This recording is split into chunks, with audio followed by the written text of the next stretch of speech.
Bonjour à toutes et à tous, j'espère que vous allez bien.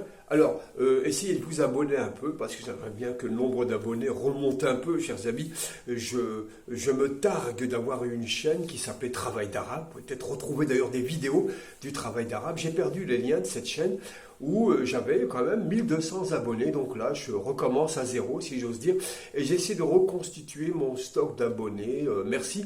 Essayez de partager, de faire abonner vos amis, de faire des commentaires pour faire monter la vidéo, de faire des pouces, des commentaires, enfin faites tout le tralala, tout le nécessaire pour que nous puissions effectivement continuer à discuter ensemble via cette vidéo. Donc de me soutenir via vos pouces en l'air, pouces baissés, critiques, j'accepte tout, je ne suis pas du tout susceptible, donc allez-y.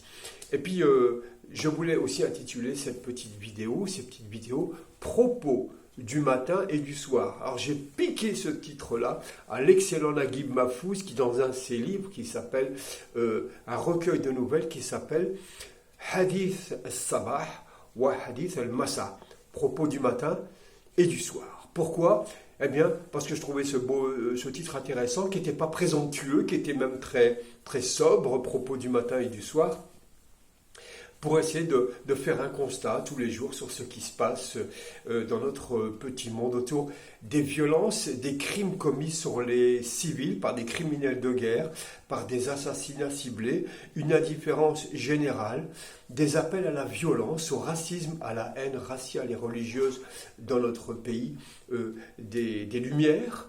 Mais bon, j'ai l'impression qu'il doit y avoir une panne de courant quelque part ou d'électricité parce que ce sont les pires finalement qui s'expriment et qui monopolisent la parole et qui manipulent un peu nos cerveaux, qui lobotomisent ou infantilisent ou crétinisent l'opinion. Tout ça. Comme disait d'ailleurs Gustave Le Bon, un auteur du XIXe siècle qui était une sommité intellectuelle, qui d'ailleurs disait beaucoup de bien de la civilisation arabo-musulmane, disait beaucoup de bien du prophète et beaucoup de choses. Enfin, je vous renvoie à Gustave Le Bon, qui disait en 732, quand Charles Martel aurait arrêté les Arabes à Poitiers, eh bien il dit c'est surtout la civilisation et le savoir qu'on a arrêté. Gustave Le Bon disait aussi que les gouvernants aujourd'hui savent manipuler les peuples en excitant leurs passions ou leurs obsessions plutôt que de s'occuper de leurs intérêts. Et actuellement, bien Gustave Le Bon avait raison, on excite les gens sur des religions, sur des gens, sur des faits divers graves, certes, dont on fait des émissions complètes, dont on retransmet des tragédies pour éloigner les gens, des millions de gens, de leurs véritables intérêts. Autrement dit, qu'on est en train de leur faire les poches un peu plus. Et que les gens ne s'étonnent pas d'ailleurs que McKinsey, qui est une entreprise qui vient de je ne sais où, enfin qui vient bien de quelque part, qui est américaine, s'occupe des affaires de la France en empochant des centaines et des centaines de millions d'euros qu'elle va chercher dans la poche des Français.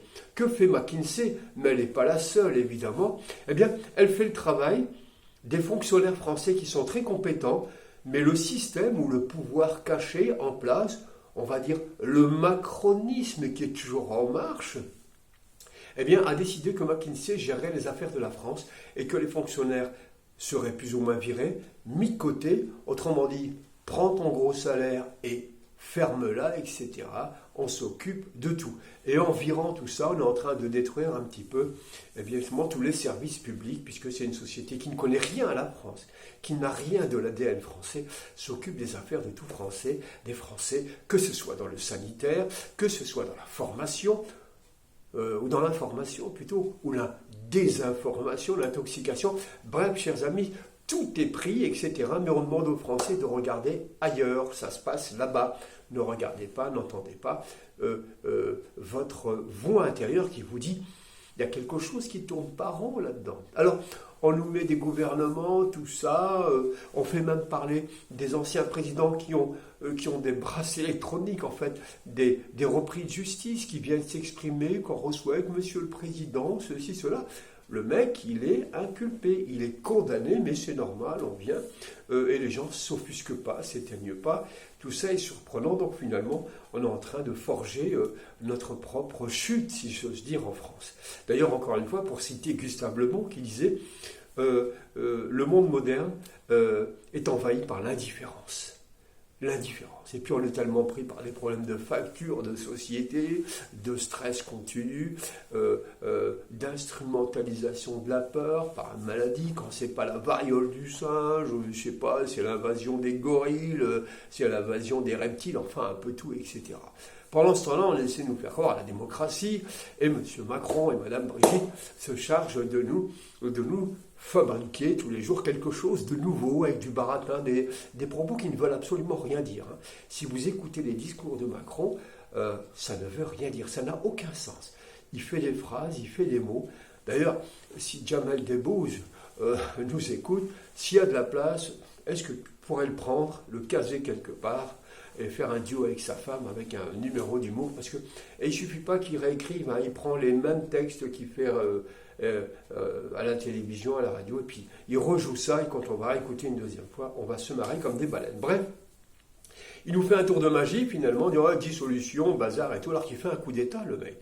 Les mecs n'en veulent plus du libéralisme, de la droite, de tout ceci, puis t'a remis le mec, qui t'a mis un mec, Michel Barnier, qui est bien gentil, mais bon, c'est une espèce de sous-baladure, une espèce de Louis XVI qui est sur le retour, qui est là, qui n'a pas été choisi du tout, ni lui, ni son parti. Bon, c'est pas grave, tour de passe-passe, il le remet, il met un gouvernement de droite, enfin, un gouvernement fantoche qui fait des déclarations rassurantes ou flippantes, ça dépend de quel côté on se trouve, et il nous met des ministres venus de nulle part. Alors, il y aura toujours nos Arabes de service, les gigolos et gigolotes de service qui vont prendre des postes qui leur ressemblent bien, égalité, intégration, laïcité, tout le bazar, etc. On aura aussi le pape Chalgoumi qui va revenir, l'imam de Drancy, pourquoi pas le faire revenir. En ce moment, il revient, il vient comme le lambricus, je crois, le lambricus, c'est le nom savant du ver de terre, il revient en rampant. Bon, il vient baragouiner sa belle langue française. Pourquoi pas bientôt d'ailleurs en faire le secrétaire perpétuel de l'Académie française. Ils s'emmerdent à l'Académie avec un Chalgoumi. Ils vont se bidonner H24. Alors le pape revient, Chalgoumi. Alors moi je l'imagine bien au ministère des cultes et des incultes, puisque le pays est partagé entre le culte et les incultes, avec une domination très sérieuse des incultes. En France, je pense qu'il ferait un très bon pape au ministère des cultes, le Chalgoumi. Alors on peut nous mettre aussi des gens formidables qui ont brillé par leur intégrité. Moi, je sais pas, à la justice pour remplacer le très honnête Moretti, je sais pas, on peut mettre, je sais pas, Balkany par exemple, ça rime en même temps, Moretti, Balkany, même business, intègre aussi évidemment. On peut penser, je sais pas, au ministère un petit peu de la morale, Dominique Strauss-Kahn, pourquoi pas, ou Patrick Guéant aussi, c'est Claude Guéant, multicondamné, on peut penser à plein de choses.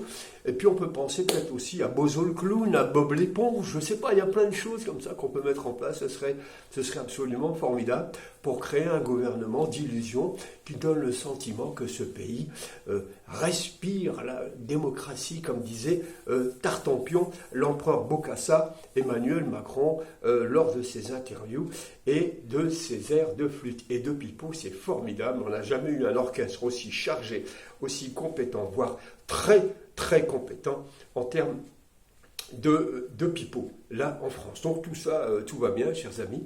Je voulais faire cette petite vidéo pour un peu nous amuser, nous détendre un peu, bien que le stress soit là, dans ce contexte gravissime, dramatique, dans lequel on ne sait pas trop comment agir, de quel côté aller. Boycotter l'information, boycotter certains magasins, certains produits qui deviennent indigeste finalement, tout ça. Alors comment faire pour essayer de trouver sa place, d'être moins indifférent à ce qui se passe. Je ne sais pas trop comment faire dans ce monde où on ne s'est jamais senti aussi mis de côté, écarté finalement de tout et de rien, et que finalement on ressemble vraiment à ce titre d'un livre de Milan Kundera qui s'appelle « L'insoutenable légèreté de l'être ». J'ai l'impression que notre être devient effectivement notre légèreté finalement face au drame, devient quasiment insoutenable. Alors comment on fait? On essaie d'être cohérents les uns aux autres. J'aurais voulu dire un petit mot sur l'appel au meurtre, finalement, ou l'incitation à la haine du fils d'un ancien président, qui s'appelle Sarkozy, je crois, dont le fils a dit sur une chaîne de télé qu'il fallait tout massacrer, tout démolir au Moyen-Orient, Libanais, Palestiniens, etc. Ça me paraît un peu gravissime tout ça, enfin même très très grave. Dans l'indifférence générale encore, il peut dire ce qu'il veut, enfin voilà, ça me paraît très très grave. Voilà. Ben, écoutez, chers amis, je vous remercie infiniment. N'oubliez pas de partager si vous le voulez bien, de vous abonner si vous le voulez encore et toujours, de faire des commentaires, de mettre un petit pouce en l'air, et je vous en remercie d'avance. Mille merci. Je vais refaire une vidéo peut-être demain sur un sujet aussi qui nous sera cher, je vous dirai quoi tantôt. Mille merci et à très bientôt.